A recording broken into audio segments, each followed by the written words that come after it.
So, last time we just talked about a regular anime that was airing seasonally. Um, the video didn't go in a very positive direction, which was not originally my plan. I wanted to defend Demon Slayer Season 3, but instead I kind of just complained on the stuff I never liked about it. We don't read from a script here, people. We do this shit live.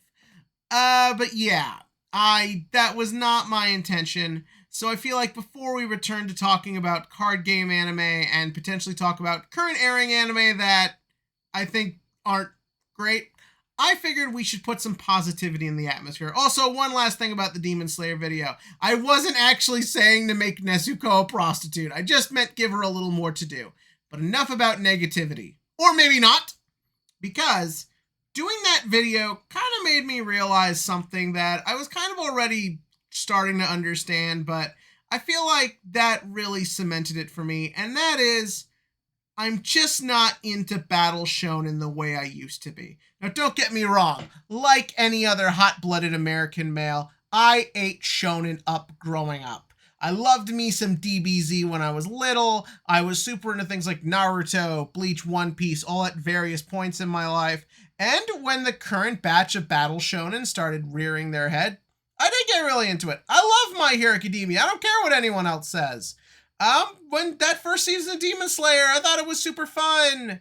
The current season of Jujutsu Kaisen is way better than the first one, and I didn't stick around with Black Clover for nothing. So, yeah, I do enjoy battle shonens, but I kind of feel like lately I don't have that ability to just eat that shit up.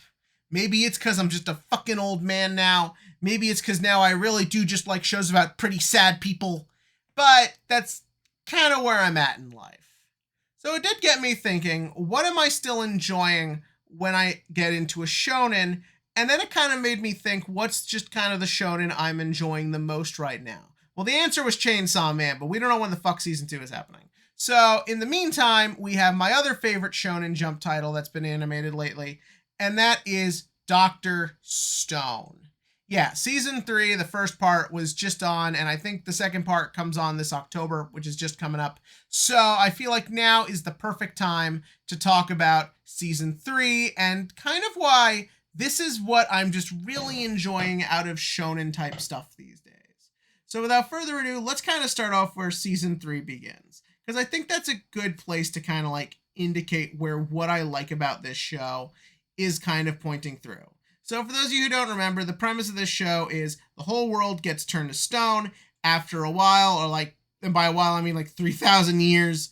This guy Senku and his friend Taiji get out of the stone, and they set off to begin to get everyone else out and then rebuild human society. Along the way, they encounter bad guys, they encounter villagers. Well, Senku does. Taiji gets taken out of the story pretty quickly. And they just go, and there's just a show of just like wacky adventures and hijinks while using fairly accurate science to solve problems. And that's kind of the first thing I really like about this show. Instead of just a standard beat 'em up, you have all your hype shonen tropes. We got to beat the bad guy. We got to get stronger. We got to accomplish our goals. But instead of using fighting, they use science, which means they use strategy. And it makes just watching characters figure out what to do so much fun. It is so much more refreshing to hear Senku be like, okay, we need to figure out how to make a radio. We need to figure out a proper plan of attack. We need to figure out the best way to go in. Seeing him do this instead of like training montages or learning about a new Rasengan or whatever the fuck is just really fun.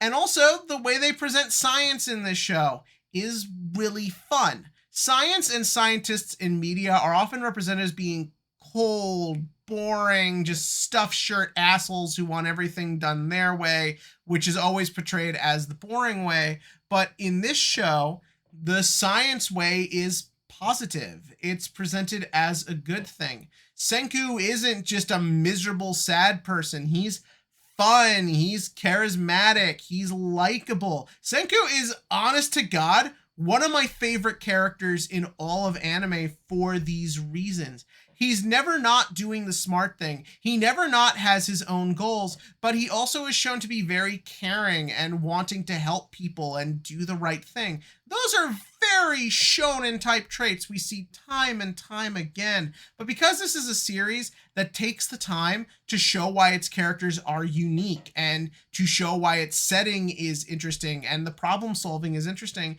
it makes it feel so much more refreshing than just hearing the next guy scream his ideology for 50 episodes at people. But yeah, so in season 3, after the events of season 2, our heroes decide it's time to adventure out into the world and figure out what caused the stone setting. The stone setting of the show actually is a very big point because since it's so far in the future that everyone came out, you don't have modern technology, so you don't have the things you're seeing in everything.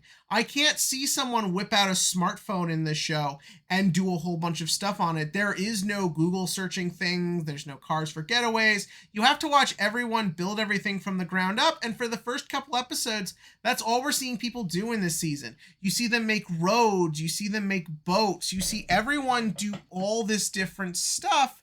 And you're just kind of like, yeah, I believe it. They took the time to build it all up and make it feel like it could really happen. I know some people have attempted several of the experiments done on this show with actual success, but you're always going to question how close to it is to real life. But again, like I was saying before, so much detail and fun goes into the explanations. You're just like, yeah, I buy this. So then our heroes succeed in producing a boat and set off into the new world, hence the name of the season, to go figure out what has happened. And the first thing they do is they find an island that has a population of people on it. And these are people who have these sort of like cool Aztec-inspired designs, but they have the power to turn people into stone, just like the thing that happened that set off the show, hence the name Dr. Stone. But something I really like about when you meet new people, and it really shows the strength of the show, is it's not just Senku, but everyone in this show has a big personality. Some characters don't get a lot of screen time over others, naturally, but there is always this feeling that everyone is just really interesting in their own right. Rather it's someone who's goofy like Ginro, rather it's just the cute like mascot character like Suika, or anyone else. Everyone just feels like they are brimming with personality, as opposed to, say, and I do like this show a lot, My Hero Academia, where you just have all these characters whose personality is either their power or their one catchphrase, and you just find them forgettable and wish they would stop getting in the way of the story and characters you actually want to follow. Everyone here just has this like fun uniqueness to them. So when you see this whole new cast of characters, I feel like they don't feel like a bother. They all kind of have their unique special moments, and they're just a lot of fun together to watch. Also, I just feel like when you get there and you just meet everybody, and something I like is characters also have their own goals and they have their own intentions. And yeah, that just makes them more fun and unique to follow. The rest of the season, I will say, isn't as exciting as the first two. The main sort of thing is they're trying to kind of get an idea of how the whole stone thing works and how to beat it. But again, just watching Senku try and figure out what is its range, what triggers it, all that, just a lot of fun. But now we move on to what was the biggest thing of the season, the biggest controversy, and that is, was Kohaku hotter when she was the tomboy or when they make her into the girly girl? The answer is tomboy Kohaku. Tomboy Kohaku is supremacy. The other thing is, something I love about the character designs in this show is they're all weird and unique, yet somehow all just really fun and likable. Rather you're Senku with his weird onion head, or Taiji just looking like he's from a totally different fucking show, or even like Kohaku. I love how it's sort of like kind of off and weird because she's always looking like kind of like a mess, but she's still always meant to be like super hot and super pretty. That I thought it makes for a really fun, unique character. I'm not the type of person who necessarily feels the silhouette must be perfect for a perfect character design. No, but I do feel that it does add to the show's unique style when you have, like, say, a character like Gen, who looks so obviously like he'd be a bad guy, then turn out to be one of our main character's best allies. But yes, because the Kohaku thing is important, I do like the tomboy version more than the pretty girl version. The pretty girl version, I feel like, is almost meant to be like a parody of like regular shonen pretty girls. Like now she's just this like really hot like character, but she doesn't really have the personality she normally does, which to be fair is also part of the joke that she really fucking hates this. And I do like that aspect of it a lot. But the fact that that was the only thing about season 3 that got any huge attention, no, I will not stand for it. This show is great. I really like it. I love the positive outlook it has on science and mankind's ability to solve problems. And I think if you haven't gotten caught up or if you fell off before the next arc starts, please give it a try. I really do enjoy the show, and this is what I want Battle Shonen to be. But is that what you want it to be? In the comment section below, give me your thoughts on Dr. Stone. Are you kind of like me and maybe feeling you're finding shonen to be a little derivative? Or do you just enjoy this and still enjoy everything else? That's perfectly fine. Tell me that below, and as always, click to like, click to subscribe, and join me as we soon return to the world of card game anime.